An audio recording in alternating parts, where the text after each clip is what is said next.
थांनाय 10 जुलाइआव बाक्सा जिल्लानि बालाहाटी गामि सेरजों बोहैलांनाय गेरुवानिफ्राय कलाजलसिम बोहैलांनाय दैसायाव गुवाहाटी जु रड तिनिआलिनि राकेश डेकानि फिसाजो रिंकी डेकाया बिमाजों गरेस्वर बालाहाटीयाव बिमायनि न'आव बिबैनि श्राद्ध जानो फैनायाव दुगैनो थांना गबनानै गोमायो।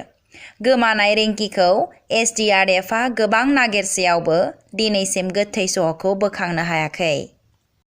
थांनाय बुधबारनिफ्राय बेलासिनि 1:30 बेयावहाय दुगैनो फैदोंमोन। माने बिसोरो बैसोआ जाबाय 16-17 बोसोरनि बैसोनि। बिसोर साब्रै दुगैनो फैदोंमोन। बेयावहाय हिन्जावसाफोरा 3, बे हौवासा 1। बेवहाय बाकिखिना माने गासैबो गोरोलांदोंमोन। बेनिफ्राय गामिनिनो सासे बे दुगैनो बाय रोंखानायखाय बे सासेया बे बाकी 3खौ बेयो माने थिखांनो हादों। बाकी सासेखौ एसे गोथौ माने दैयाबो माने दै बारिबाय थानायखाय थार जानायाव बे दैया बोहैलांबाय थानायाव बे सासेखौ बे गथ'आ थिखांनो हायासै। बेनिफ्राय दिनैसिम लागै मोनाखै। SDRF आरो फायार ब्रिगेड बिथांमोना हाजासे माने नागिरबाय थादों। बिथांमोना खस्थ' खालामदों, फुंनिफ्राय फैदों, मोनालागै बिथांमोना नागिरबाय थादों। नाथाय दिनैहालासिमबो माने नागिरनानै मोनाखै बे थैनाय देहाखौ। नाथाय जों बेखौनो लुगैयो गामिनि हिसाबै माने जेरैबायदि माने नागिरनांगौमोन ओरैबायदि बिथांमोननो माथो जगार गैयानलाय। बेनिखायनो जोंनो जेरैबायदि SDRF जोंनो NDRF जुदि होफैब्ला बे गथ'खौ माने जों मोनगोन होननानै जों आसा खालामनो हायोमोन। नाथाय दिनैहालासि जों बिथांमोना माने खस्थ' खालामदो, थेवब्लाबो माने थिखांनो हायाखै।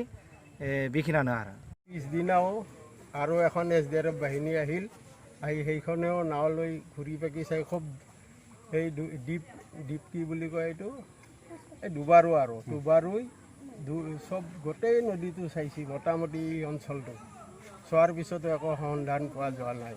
তাৰপিছত আজি আকৌ 2খন আহিছে SDRFৰ নাও। দুয়োখনতে আজি দিনটো এতিয়ালৈ ঘূৰি আছে। ঘূৰি একো সংসূত্ৰ আমি পোৱা নাই।